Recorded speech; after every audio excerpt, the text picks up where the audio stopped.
Today's episode is exciting. I'm talking about the most valuable company in the world, or how do I think about what can be the most valuable company in the world? Is it Tesla? Is it somebody else? This is the Not Even Wrong podcast. It's October 12th, 2012. Today the fund is up 5.5%. The market's up 1.8%. For the year, we're up 220.8. The market's up 9.4. We're outperforming by about 211%. So if you put $100 in Orange Capital Partners on January 1st, 2020, you would have $321 roughly. And if you did the same with SP 500, you would have 109.40, something like that. Today's main performer was Tesla. The CRISPR index has done pretty well in the last couple of days, I think driven by the Nobel Prize winning of the CRISPR founders, Jennifer Doudna and Michel Charpentier. But for the year still, of course, we're driven by our largest position, Tesla. Also, Intel has done pretty well, and RTX is now above 60 again. It's been a while, even though we have large outbreaks of coronavirus around the world. I think the subsidies for airlines and generally the expectation of a vaccine probably are putting the travel industry back on some sort of trajectory of hope. And that's driving the stocks, of which RTX is one of them. Also, the defense part is, of course, very important.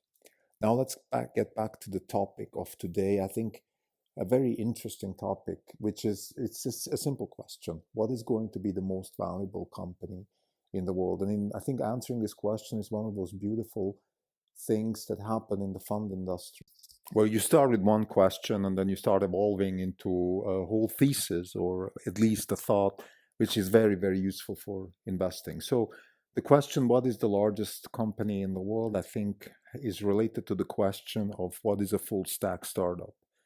And what I mean with that is that we believe that in the next 5 to 10 years, definitely a company that fits the bill of a full stack startup will also be the largest company in the world.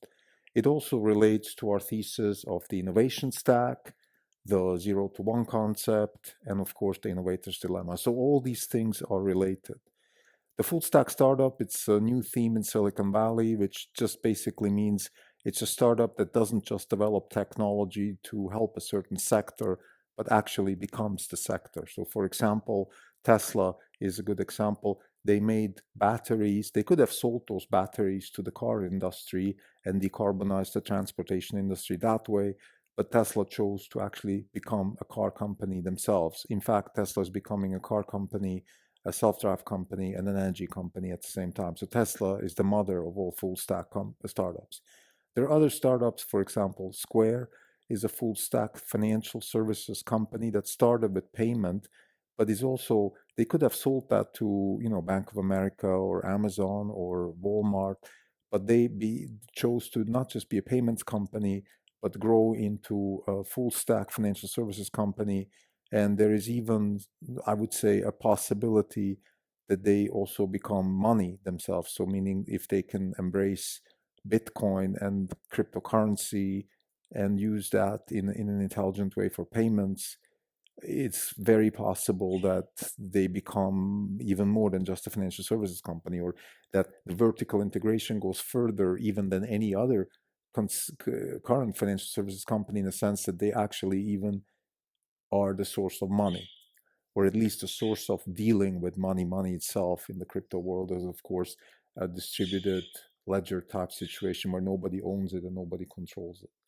Now, here's a caveat. We are not long Square because we believe that Square doesn't have the kind of leadership to go from 1 to N in the proper way. But it's still conceptually possible that they are one of those full stack startups. Another full stack startup is Robinhood. Again, a company we actually absolutely don't like because the way they make money is not the right way.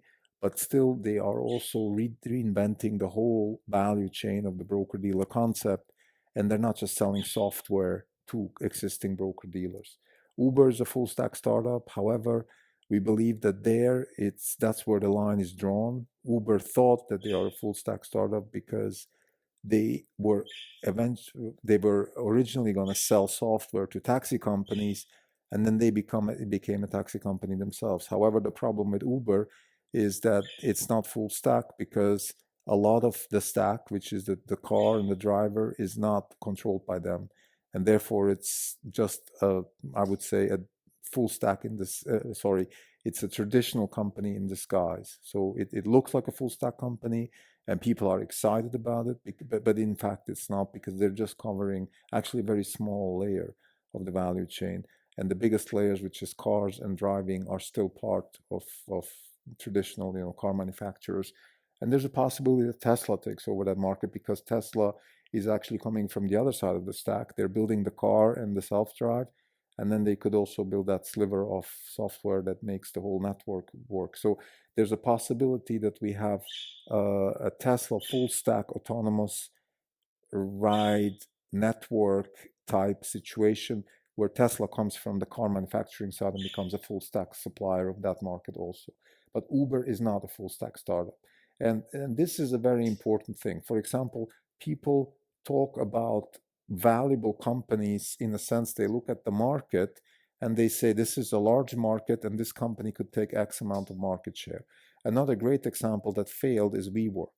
WeWork was trying to disrupt one of the largest markets in the world, if not the largest market in the world, which is real estate, particularly US real estate. So the renting and buying of real estate, of space for work and life, is a huge market. So there's this company that comes in and says, oh, we're doing something different. People get excited, bid up the stock, disaster.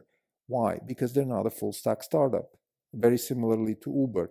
It's not full stack because it only covers parts of the stack, which is, you have a certain maybe software that is rearranging the way people rent and buy spaces. But the actual big part of the stack, which is building, developing real estate, that's still not controlled by you. So if you're not vertically integrated all the way down, you're not going to get that $1 trillion market share that you could, or you're not going to get share of that $1 trillion market, I'm sorry, because that's the biggest part of the market. It's that part of the stack that you're not controlling. And I think this is one of the biggest mistakes that somebody like SoftBank is doing. They keep investing in these companies where they think, oh, this is a large market and they're disrupting the market, but they're forgetting the big part of the stack. The big part of the stack is not controlled by your company. That's the same with Uber, and it's the same with WeWork. So now this thought, of course, now I'm going to make the arc to finishing the question, who's going to be the most valuable company in the world? It's going to be the full stack startup that can grow into a large market and get as much possible market share as possible, and also create and retain a lot of the value that they create in that market. This could be an existing market, or it could be a new market. And now this leads me to the candidates. So who is the most valuable company in the world? Who has a full stack startup type mentality? I think from the companies that we know today is Amazon and Tesla. Those are the two contenders, hands down. There's nobody else that I know out there that has that kind of potential to dominate several markets. In the case of Amazon, it's retail and cloud computing.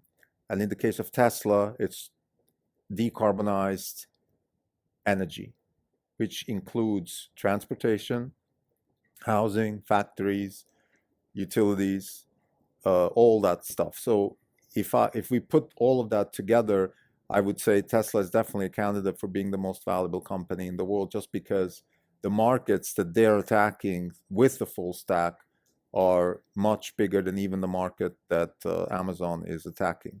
Now, having said that, of course, one can never underestimate Amazon. I've been underestimating Amazon for 20 years, and I've been wrong about that. So I don't want to underestimate Amazon, because they are, for example, also now spreading themselves into logistics, and therefore could also become a transportation logistics company. But you see, they don't have the full stack. They don't have the full stack like Tesla. Tesla has a better chance of becoming a decarbonized logistics company than Amazon. And that is the exciting thing about, for example, Tesla. Now, it's really difficult for me to kind of sit back and be objective about Tesla, because I am so deeply involved in it. It's our largest position. So I'm trying to be I'm trying to be open for new ideas, and there are potential companies that I could see that could become even larger. For example, a full stack company that can tackle healthcare, a full stack company that can tackle real estate, a full stack company that can tackle defense, a full stack company that can tackle government. So there are large parts of the economy that are still untouched by Silicon Valley and therefore have the potential also to be disrupted. Like I said, real estate, healthcare, government, education, those are the big ones. Now, what does it mean to be a full stack startup, let's say in real estate? Well, that would be a company that actually builds real estate and then rents, sells, powers, does all these things. Because what you need to do is you need to find a way, a low-cost way to acquire and build real estate or acquire land, develop real estate. That's the thing. Now, of course, the Boring Company, for example, has a little bit of that aspect. They have a real estate aspect. And I wouldn't say the Boring Company is going to be a real estate company by any means. But my point is you have to actually make your hands dirty. You have to dig stuff in the ground or from the ground to be a real estate company. You can't be just a software layer. Therefore, companies like Zillow or Opendoor, they're great companies. They can definitely gain some market share and be valuable companies. But I don't think that they have any chance to being a full stack company and become the most valuable company in the world. What is a full stack company in healthcare? Same thing. You have to actually provide the healthcare. That means you have to have the hospital, the doctors, the technology, and then you have to drive down the cost. That's the thing. You have to drive down the cost the same way you have to drive down the cost. Let's say Tesla's driving down the cost in batteries and car manufacturing, the manufacturing of the thing. That's the full stack startup has to also be building the thing, whatever that thing is. That is part of the value chain. In the case of, let's say, real estate, again, it's actually the house or the building.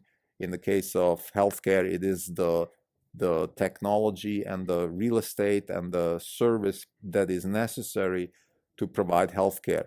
Drug discovery, pharmaceutical industry, all these things are part of the full stack healthcare company, which in my view nobody is tackling today. Unfortunately, maybe CRISPR can help. Maybe CRISPR could be that. The same way we've said that last week in our Nobel Prize episode. CRISPR has the potential to be as influential as the transistor was. The transistor, through the power of computing, has allowed the full stack company to even come into existence. So maybe CRISPR can do the same thing for the medical and pharmaceutical and healthcare space. Full stack company in education, again, it has to be the full support of the educational material. So a little bit like Saul Khan is doing for K to 12 or whatever. I mean, from kindergarten up to K to 12. So you have to actually, but I think in order to be a successful full stack education company, you also have to control the hiring process. So the actual graduates that then end up going to the job market or go to the universities and then to the job market have to be controlled by that full stack provider, because only that way you can disrupt the process. Otherwise, you're in the position like, let's say, a Coursera or a Udacity today, where you're providing great, or even the Khan Academy, you're providing the education, but you're not giving the status and the stigma and all that stuff, which is attached to very expensive old school type education formats. And then if the hiring still goes to those formats, then you're kind of in this catch-22. So full stack education company, in our view, has to control, has to be more in business terms downstream, basically. So you provide the actual education, but you're also controlling the hiring process. Now, how could you do that? You could do that, well, that's the big question, and I think this is beyond the scope of this episode. Again, like I said in the beginning, it's an interesting question. What is the most valuable company in the world? What is going to be the most valuable company in the world? And the answer is it's going to be a company that is disrupting a large market by controlling vertically the whole value chain, which is really what a full stack startup is. And a startup, importantly, has to be a startup. It has to be a rapid innovation type company. And we believe that right now on the list is Is Tesla and Amazon will compete for that, but we are absolutely open for another company to that we maybe don't even know about today that could become that full stack startup that becomes the most valuable company in the world. For now, our top pick will be Tesla, followed by Amazon, and then probably something like a Square. Uh, Definitely not Uber, definitely not Slack or anything like that. Microsoft is on the list, definitely possible, but I would say Microsoft almost warrants its own episode, so I'm not going to go there. So number one, Tesla, number two, Amazon. That's it.